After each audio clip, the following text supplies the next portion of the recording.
45 ಇವತ್ತು ಈ ಮೂವಿಯ trailer release ಆಗಿದೆ. ಅಂದಾಗೆ ಈ ಮೂವಿನ ಡೈರೆಕ್ಷನ್ ಅನ್ನ ಮಾಡ್ತಾ ಇರೋದು ಅರ್ಜುನ್ ಜನ್ಯ ಅವರು ಅನ್ನೋದು ಇಡೀ ಕರ್ನಾಟಕಕ್ಕೆ ಗೊತ್ತು. ಅದರಲ್ಲೂ 25ನೇ ತಾರೀಕು ಇದೇ 25ನೇ ತಾರೀಕು ರಿಲೀಸ್ ಆಗ್ತಾ ಇದೆ ಅನ್ನೋದು ಸಹ ಎಲ್ಲರಿಗೂ ಕೂಡ ಗೊತ್ತು. ಅಂದಾಗೆ ಈ ಮೂವಿಲಿ ಶಿವರಾಜ್ ಕುಮಾರ್ ಆಗಿರ್ಬೋದು ಅಥವಾ ರಿಯಲ್ ಸ್ಟಾರ್ ಉಪೇಂದ್ರ ಅವರಾಗಿರ್ಬೋದು, ರಾಜ್ಬಿ ಶೆಟ್ಟಿ ಅವರಾಗಿ ಮುಖ್ಯ ಪಾತ್ರದಲ್ಲಿ ಕೂಡ ನಟಿಸಿದ್ದಾರೆ ಕೂಡ. ಹಿಂದೆ ಟೀಸರ್ ಅಲ್ಲಿ ಹೇಳಿರೋ ರೀತಿ ಒಬ್ಬ 45 ದಿನಗಳ ಒಳಗೆ ಸತ್ತು ಹೋಗ್ತಾನೆ. ಅವನ್ನ ಕಾಪಾಡೋದಕ್ಕೆ ಒಬ್ಬ ರಕ್ಷಕ ಮತ್ತೆ ಅವನನ್ನ ಕರ್ಕೊಂಡು ಹೋಗೋದಕ್ಕೆ ಒಬ್ಬ ರಾಕ್ಷಸ ಕೂಡ ಬರ್ತಾನೆ. ಈ ಯುದ್ಧದಲ್ಲಿ ನಮ್ಮ ರಕ್ಷಕ ರಾಕ್ಷಸನ ವಿರುದ್ಧ ಹೇಗೆ ಹೋರಾಡಿ ಆ ವ್ಯಕ್ತಿನ ಉಳಿಸ್ಕೊತಾನೆ ಅನ್ನೋದೇ ಇಲ್ಲಿರುವಂತ ಪ್ಲಾಟ್. ಟ್ರೈಲರ್ ಕೂಡ ಇದನ್ನೇ ಹೇಳೋದು. ಅದ್ರಲ್ಲೂ ಇವರು ಸ್ವಲ್ಪ ಡಿಫ್ರೆನ್ಸ್ ಆಗಿ ಹೇಳಿದ್ದಾರೆ ಈ ಇದೊಂದು ಟ್ರೈಲರ್ ನಲ್ಲಿ. ಅಂದಾಗಿ ನನಗೆ ಈ ಟ್ರೈಲರ್ ನಲ್ಲಿ ತುಂಬಾನೇ ಇಷ್ಟ ಆಗಿದ್ದು ಅಂದ್ರೆ ಅವು ಫ್ರೇಮ್ಸ್ ಅಂತ ಹೇಳ್ತೀನಿ. ಎಲ್ಲವೂ ಸಹ ಹೇಳಿ ಮಾಡಿಸಿ ಇಟ್ಟಂಗಿದೆ.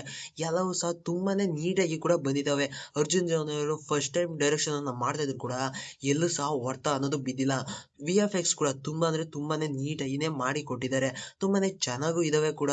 ಇನ್ನು ನೆಕ್ಸ್ಟ್ ಬರೋದಾದ್ರೆ ನಮ್ಮ ಶಿವರಾಜ್ ಕುಮಾರ್ ಟ್ರೈಲರ್ ನಲ್ಲಿ ಒಂದು ರೇಂಜ್ ಗೆ ಕಾಣ್ತಾರೆ, ಅದು ಬೇರೆ ರೇಂಜೇ ಬಿಡಿ ಅಂತ ಹೇಳ್ಬೋದು. ಇನ್ನು ರಿಯಲ್ ಸ್ಟಾರ್ ಉಪೇಂದ್ರ ಅವರು ರೆಡ್ VFX ಅಲ್ಲಿ ಅಂದ್ರೆ ರೆಡ್ ಡಾರ್ಕ್ನೆಸ್ ಅಲ್ಲಿ ಕಾಣಿಸ್ಕೊಂಡಿದ್ದಾರೆ. ಅದು ನನಗೆ ತುಂಬಾ ಅಂದ್ರೆ ತುಂಬಾನೇ ಇಷ್ಟ ಆಯ್ತು.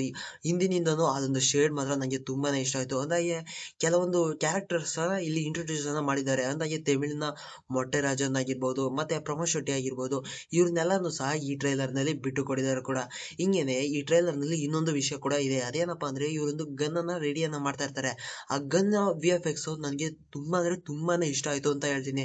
ಇನ್ನು ನಮ್ಮ ರಿಯಲ್ ಸ್ಟಾರ್ ಉಪೇಂದ್ರ ಅವರು ಟ್ರೈಲರ್ ನಲ್ಲಿ ಮಿಂಚ್ ಬಿಟ್ಟಿದ್ದಾರೆ. ಸಾಕತ್ತಾಗಿ ಕಾಣಿಸ್ತಾರೆ ಅಂತ ಹೇಳ್ತೀನಿ. ಮೂವಿದು ಕೂಡ ಆ ರೇಂಜ್ಗೆ ಇದ್ರೆ ಫುಲ್ ಫಿದಾ ಆಗೇ ಹೋಗ್ಬಿಡ್ತೀನೇನಪ್ಪ. ಇನ್ನು ನೆಕ್ಸ್ಟ್ ಬರೋದಾದ್ರೆ ಇಲ್ಲಿರುವಂತ BGM ಹೋಗ್ತಾ ಹೋಗ್ತಾ ಎಲ್ಲಿಗೋ ಕರ್ಕೊಂಡು ಹೋಗ್ಬಿಡುತ್ತೆ. ಆ ಲೆವೆಲ್ಗೆ ಇದೆ BGM ಅಂತ ಅನ್ಕೊಂಡಿದೀನಿ. ಮೂವಿಲು ಸಹ ಹಂಗೇನೆ ಇರ್ಲಿ ಗುರು. ಇನ್ನು ನೆಕ್ಸ್ಟ್ ಬರೋದಾದ್ರೆ ನಮ್ಮ ರಾಜ್ಬಿ ಶೆಟ್ಟಿ ಅವರು ಟ್ರೈಲರ್ ನಲ್ಲಿ ಅಲ್ಲಿ ಏನ್ ಮಾಡ್ತಾ ಇದೀರಾ ಕಾಯ್ತಾ ಇದ್ದೀರಾ ಇಲ್ವಾ ಅಂದಾಗೆ ಮಾರ್ಕ್ ಮತ್ತೆ ಇಲ್ಲಿರುವಂತ ರಿಲೀಸ್ ಆಗ್ತಿರೋದು ಅಂದಾಗೆ ಎರಡು ಕೂಡ ನಮ್ಮ ಕನ್ನಡದ ಮೂವಿಗಳೇ. ಅಂದಾಗೆ ಯಾವ್ದು ನೋಡ್ತೀರಾ ಯಾವ್ದು ನೋಡಲ್ಲ, ಯಾವ್ದು ಚೆನ್ನಾಗಿತ್ತು ಯಾವ್ದು ಚೆನ್ನಾಗಿರಲ್ಲ ಅಂತ ಕಮೆಂಟ್ ಬಾಕ್ಸ್ ಅಲ್ಲಿ ಕಮೆಂಟ್ ಅನ್ನ ಮಾಡಿ ತಿಳಿಸಿ.